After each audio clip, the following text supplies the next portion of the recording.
Hello, I'm Brett McMillan, and I'm coming to you live from Charlotte, North Carolina on alltelracing.com. And with me, we've got the Daytona 500 champ from 2008, Ryan Newman. Ryan, glad to have you here. This is going to be a lot of fun. Yeah, first time. First time we're doing this. We're going to do this for the next 30 minutes, and Ryan will be answering your questions, and you can submit your own question at any time during our webcast. So, Ryan, you ready to get started? Find out what the fans want to know? I'm ready. I got plenty of answers. But how about answers to the actual questions they're asking? That too, I can do that too. You can do that too? All right, well, let's start off. Diana from Wisconsin, Rapids, Wisconsin, wants to know, what's the biggest race that you would like to win now that you've won the Daytona 500? The Brickyard is a big race. The history of the Indianapolis Motor Speedway, the fact that I'm from Indiana, is a part of it. But just that race, all the history. I mean, there's more history in Indianapolis than there is in Daytona or any other racetrack in the United States, at least for that matter. So, it's a special place. It's a big track. It's a difficult race. It's flat and fast, but and track position is very important. But it's a fun race as well. Well, and you got Roger Penske, his first win at Daytona. He has not won, I don't think, at the Brickyard in the stock car yet. So that'd be a nice sweep for this year, wouldn't it? Yeah, it would be.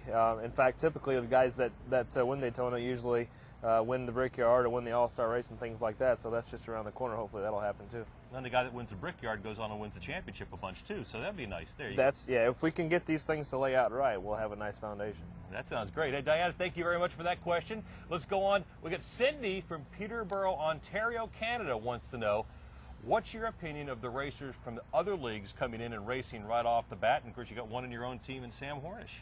Yeah, I mean, the biggest thing is, in general, racers are racers, and we like to compete against everybody. It doesn't matter who you are, where you come from, how much money you have, what nationality, what race, what sex you are. Let's just go out and race, and that's the way I look at it, and I think everybody else does. So it's good to see people coming in from different areas. It's just now we have a big inflow from the IRL and the IndyCar guys in the past little bit.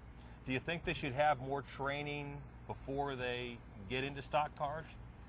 That's kind of dependent upon the owners and NASCAR. The owners, typically are not going to put somebody in the position to fail, and they don't want somebody to fail in their car. So they want to put somebody in that they think can get the job done. The outside of that, NASCAR has their own policies, experience-wise, and how you move up track to track. Half mile to 5/8 to mile tracks to mile and a half to eventually run at Daytona. All right, there you go. And a lot of these guys Montoya has done okay.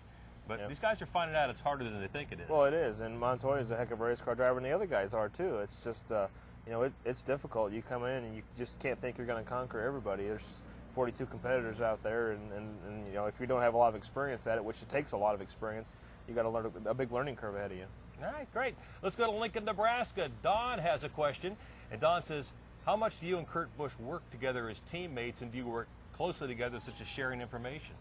Well, our teams share information.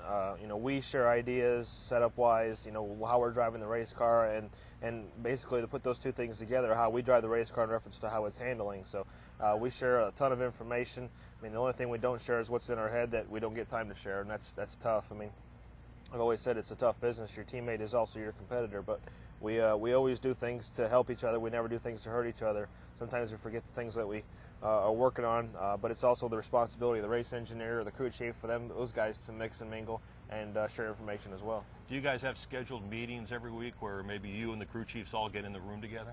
Yeah, every Tuesday at 9:30 we sit down and we talk about the past week, maybe a test that we're working on, what our test team's working on, where we're going to go next, and what things that we want to accomplish. Yeah, a lot of time spent sharing information. And now a question from Connie, who's here in our audience in Concord, North Carolina. Have you changed your personal goals in racing as NASCAR has evolved? Not really. I mean, my ultimate goal is to win the championship, and that's the biggest thing. Everybody has that goal. It's just a matter of who can accomplish it. And again, there's going to be more than 42 losers out there and only one winner. So you have to be tough. You have to be strong, and that's our ultimate goal with the Alltel Dodge. And you got to be patient too, right? That goes along with it. You don't necessarily have to be patient, but it does pay. All right, another fan from our audience is Betsy, and she asked, what new projects are you planning for the Ryan Newman Foundation? Actually, we're still working a lot with the humane societies. We did our shelter with, with Alltel's help, with the fans' help, and our help through the Ryan Newman Foundation for the low-cost spay-neuter clinic in Catawba County, North Carolina. Now we're starting to work with Iredell County, which is a neighboring county, with not necessarily a spay-neuter clinic, but helping to get them an up-and-running humane society. We also have a great partnership with the Conservation Fund, and we have a program called Racing for Wildlife. Racing for Wildlife is about getting people outdoors. We're in the process of rebuilding a youth camp called the Mill Lake Youth Camp up outside of Jackson, Michigan by the Michigan International Speedway. And the goal there is just to get people and raise awareness about people being outdoors, whether they enjoy hunting, fishing, kayaking, canoeing, floating on a raft, just enjoying a campfire and marshmallows, that type of thing.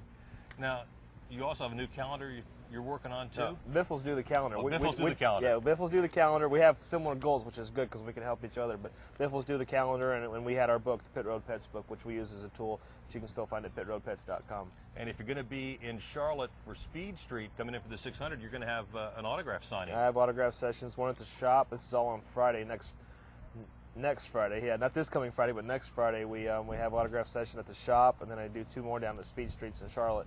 One for Meaty Bone and another one for a friend of mine, Dale Beaver, who is our chaplain, who married Chrissy and I. Yeah, that's great. So if you're going to be in Charlotte, you got a chance to meet Ryan in person, get his autograph, and also raise some money for the Ryan Newman Foundation all at the same time. Let's go to Forked River, New Jersey, where John wants to know, what's the hardest part about being a NASCAR driver? Well, I know being from New Jersey, it's figuring out what exit you got to get off. But, no, just kidding, because my wife's from New Jersey, and that's an inside joke. But the hardest part is just all the work outside of driving the car, I would say. The things that we do that we consider work that go along with having a sponsor and having fans and having the responsibility to everybody else and getting that job done. Some people ignore it, but it's actually getting that job done that makes a difference. I was talking to Martin Truex, who's from New Jersey, and they've closed down, I guess, the track in New Jersey that they had. Was it Falls Township? Or Wall Township. Wall Township, yeah. And he said they keep asking him to buy it. Maybe you guys can go in together and on the racetrack. It's a cool racetrack. I've never been there, but I've seen pictures. It's a cool racetrack. Yeah, so it's what you run into. We'll figure out what exit it's off of.